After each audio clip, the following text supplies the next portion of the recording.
Welcome back after the break. और अब पाकिस्तान की सियासत पर बात करेंगे, क्योंकि तहरीक इंसाफ के मजीद 17 सेनेटर्स ने इमरान खान की हिदायत पर सेनेट की स्टैंडिंग कमेटियों से इस्तीफे दे दिए।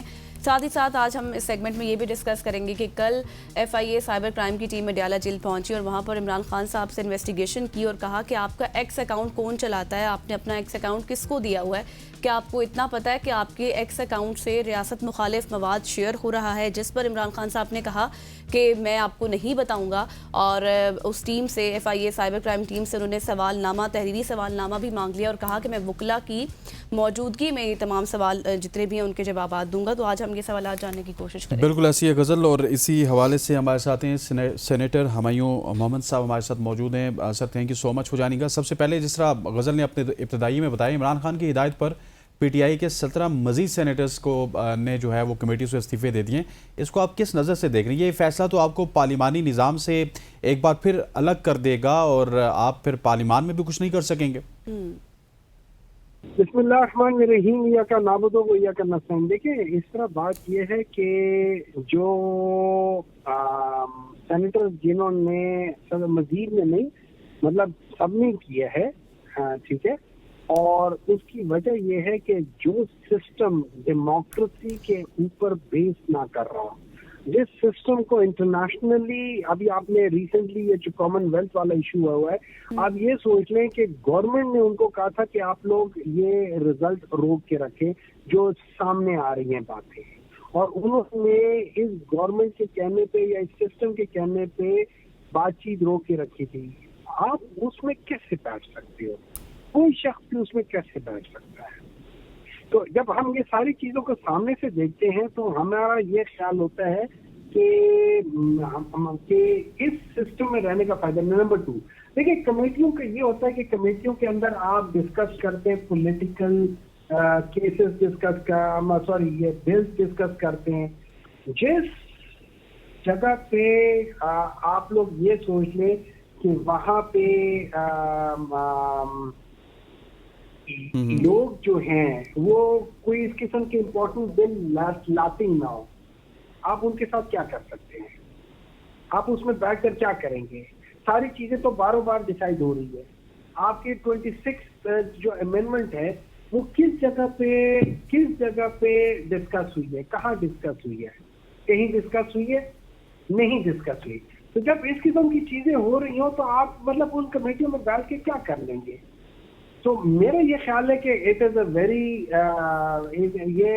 ये तो इस सिस्टम के साथ होना ही नहीं चाहिए था कि इस सिस्टम में तो मतलब।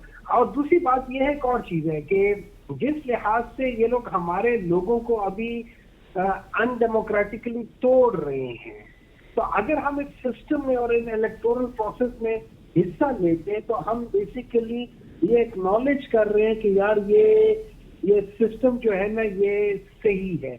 मैं उसमें हिस्सेदार नहीं बनना चाहता, मैं इनको वैलिडेट नहीं करना चाहता। लेकिन सर हुमायूं साहब, बात यह है, जिस तरह से आप कह रहे हैं आपको कुछ बताया नहीं जाता या फिर कमेटियों में बैठकर आपने क्या करना है, लेकिन एक पोजीशन डिफाइन होती है। अगर आप इस तरह से स्पेस खाली छोड़ देंगे फिर आपकी पार्टी पर क्या असर पड़ेगा? क्योंकि आपको पता है कि सेनेट की स्टैंडिंग कमेटियां कानून साजी और पॉलिसी साजी में रीढ़ की हड्डी की हैसियत साबित होती हैं। देखिए, इस वक्त अगर आप पूछे से देखें तो पाकिस्तान की रीढ़ की टूटी हुई है। पाकिस्तान की रीढ़ की हड्डी की जो असल स्ट्रेंथ है, जो डेमोक्रेटिक प्रोसेस होता है, वो इस वक्त ना होने के बराबर है। उसके लिए अगर आपने उसको ठीक करना है तो आपने उस पूरे प्रोसेस को ठीक करना है, और वो प्रोसेस तब ठीक होगा जब आप उसके अंदर बेसिक फंडामेंटल चीजों को लेकर आएंगे। और वो बेसिक फंडामेंटल चीज क्या है? वो बेसिक फंडामेंटल चीज है कि आप जो पॉलिटिकल पार्टीज हैं उनको उनका हक देंगे। अनफॉर्चुनेटली इस वक्त वो हक नहीं दिया जा रहा। इस वक्त पॉलिटिकल मैन्यूवरिंग हो रही है और पॉलिटिकली आप लोगों को क्या कहते हैं, परसिक्यूट कर रहे हैं। प्रोसिक्यूट भी नहीं कर रहे, परसिक्यूट कर रहे हैं। तो ये इस किस्म की चीजें जो होती है ना, ये चीज ठीक नहीं होती। बिल्कुल ऐसी है। अच्छा सर, मुझे ये भी बताइएगा कि इमरान खान साहब की अगर बात की जाए तो सलमान अकरम राजा साहब ने कहा कि वो डील नहीं करेंगे, डील वो करते नहीं, डील उधर से मिल नहीं रही, तो फिर क्या हिकमत अमली होगी आइंदा आने वाले दिनों में पाकिस्तान तहरीक इंसाफ की? देखिए, डील क्या चीज होती है? डील होती है अपने मौकफ के ऊपर कॉम्प्रोमाइज करना। आप एक मौकफ के ऊपर खड़े, आप उसके ऊपर कॉम्प्रोमाइज कर रहे हैं कि भाई ये है, एक वो डील है कि यार ठीक है, ये सब कुछ फलाना है, मैं तुम लोगों के साथ खड़ा हूं और मुझे जाने दो बाहर। एक चीज है, बाज दफा मेरी नजर में बाज दफा ये होता है कि आप के सामने चॉइसेस आ जाती है कि भाई क्या है वो। अगर इमरान खान समझते हुए कि ये चॉइस जो है ना, ये पाकिस्तान के अंदर स्टेबिलिटी लेकर आएगा, आखिरकार उन्होंने कहा हुआ है ना, जो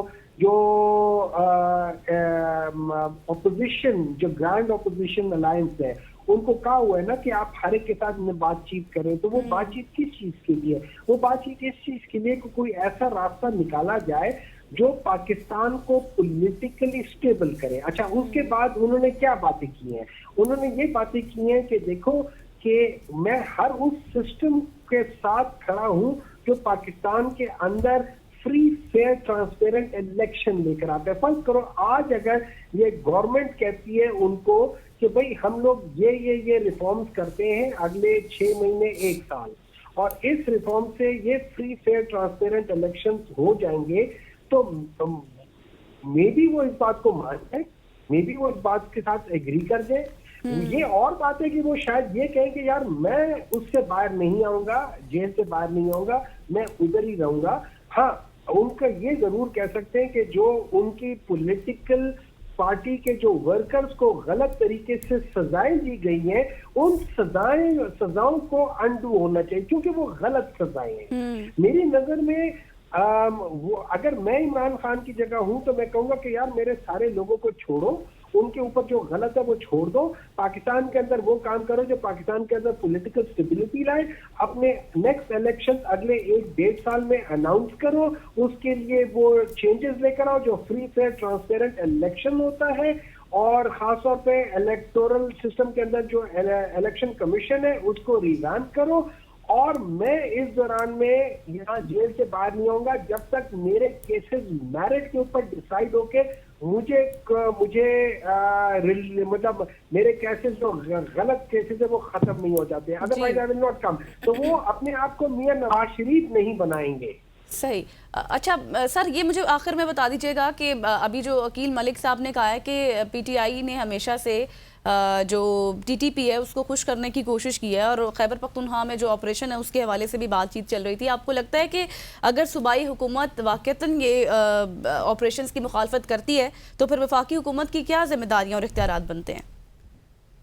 देखिए, मैं आपको एक चीज समझा देता हूँ। अब मैं आपको बताता हूँ कि ये तकरीबन 2021 का एंड था कि जब एक आइडिया फ्लोट हुआ था जनरल बाजवा के थ्रू, जो कि उस जमाने में चीफ ऑफ आर्मी स्टाफ थे, और उन्होंने इमरान खान जो कि प्राइम मिनिस्टर थे उनके साथ डिस्कस करके कहा था कि हम लोग तालिबान को रिपैट्रिएट करेंगे। इमरान खान साहब ने कहा था कि मैं इसको डिस्कस करूंगा कैबिनेट के साथ। जब कैबिनेट के अंदर वो डिस्कशन हुई थी, और ये वही चीज थी कि जिसके ऊपर जब ब्रीफिंग हो रही थी तो इमरान खान उसमें नहीं बैठे थे, और जिसपे सारे लोग ने शोर मचाया था कि पॉलिटिकल पार्टी के जी खान साहब की तो हमें 1 घंटे तक इंतजार करते फलाना।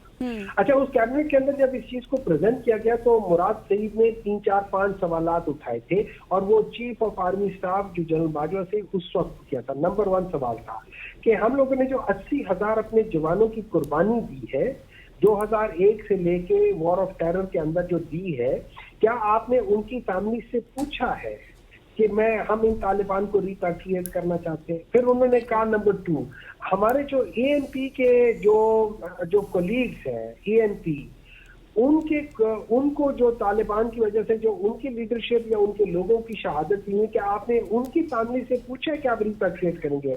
नंबर 3 कि जो आपने जो हमारे एपीएस के जो बच्चे जो शहीद हुए थे, जिस तरीके से उनके साथ वो जुल्म किया गया था, आपने क्या उनकी फैमिली से पूछा है? फिर उसके बाद आपको याद होगा ये तकरीबन अर्ली 2022 में ख्याल में मार्च अप्रैल की बात होगी, जिसमें स्वात में वो अमन मार्च, पीस मार्च के लिए मुराद सईद ने वहां पे जाके एक बहुत बड़ा जलसा निकाला था। ये शायद ये जून की बात है, मई जून की बात है, हमारी हुकूमत खत्म हो गई थी और उनकी आ गई थी। अच्छा, उसके बाद दूसरी बात बताता हूँ, लेकिन ये आइडिया हमारी हुकूमत में इसको पास नहीं किया गया था। अब उसके बाद आ जाती है मिड जुलाई 2022। ये पहली बार थी कि उसमें रिपैट्रिएशन उस वक्त की हुकूमत जो पाकिस्तान डिस्ट्रक्शन मूवमेंट यानी PDM 1 के टाइम के दौरान पहली बार इजाजत मिली और रिपैट्रिएट हुए। फिर उसके बाद उस वक्त के जो डिप्टी प्राइम मिनिस्टर थे इसाक डार साहब, वो गए अफगानिस्तान गए और तालिबान वहां पे अफगानिस्तान की गवर्नमेंट से मिले और बातचीत हुई। ठीक हो गया सेनेटर साहब, ठीक हो गया। Thank you so much for joining us. Senator Humayun Memon साहब हमारे साथ मौजूद थे। आपके वक्त का बहुत बहुत शुक्रिया। यहाँ पे वक्त हुआ जाता है एक शॉर्ट सी कमर्शियल ब्रेक का। ब्रेक लेते हैं, वापस आते हैं, हमारे साथ रहिए।